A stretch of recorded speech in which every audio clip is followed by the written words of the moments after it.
What up, everybody? This is Dario Hunt from Living Life Fearless, and I'm here with my reaction to Silence by Martin Scorsese.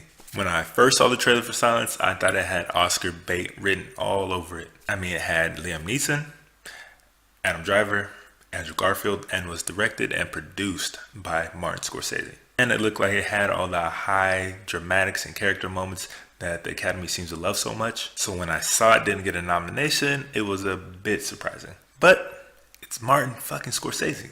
How am I not gonna see it? Now, Silence is a far cry from his best known work. It's a historical film about two Jesuit priests who go to Japan to find their long lost mentor during a time when Japanese Christians and their priests were being hunted down and persecuted by the Japanese Inquisition. I did some research about this movie afterwards, and I have to say that it has some historical accuracy, but it is not historical fact.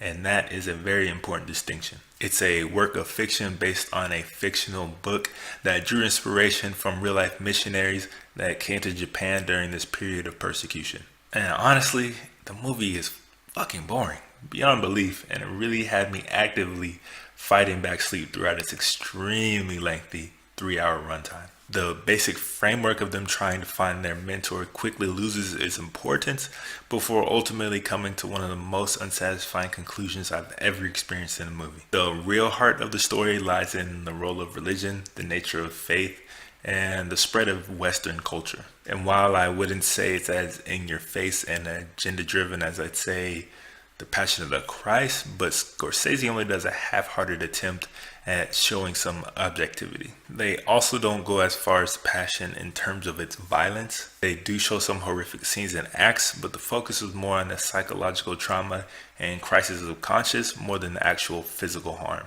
And it was odd, like I could see what was happening and I knew it was bad, but it just never resonated emotionally with me.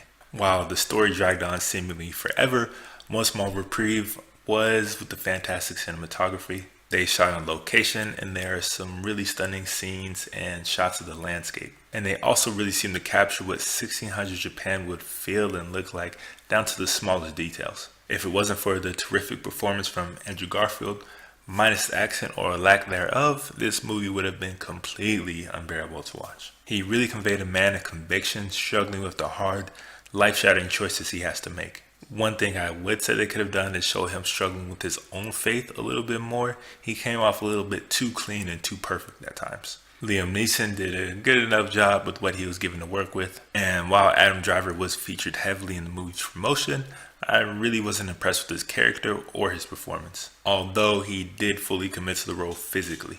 The real standouts from the cast were Kubozuka and Tsukamoto, who played Kichiro and Mokichi respectively. By the end of this movie, I was just left wondering, like, who is this movie made for, other than Scorsese? Now, I'm about to go into full-on spoiler territory, so if you don't want to have anything spoiled for you, I suggest you leave the video now. I'll give you about 5 seconds.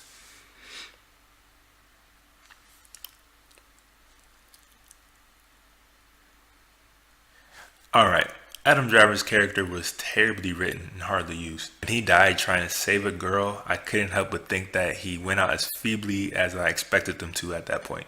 I know it was supposed to be a big emotional moment, but those moments need to be earned, and they didn't do anything to deserve it. Clearly, Kijiro was the only one who could have and would have informed on them in the first village. Why wouldn't they see that? They can't be that naive. I really didn't know what Kichiro's role was in the movie. He was in it the second longest amount of time, but he never had a real character arc, and at the end he was simply whisked away without any type of closure. There was no closure for anything in the movie, really.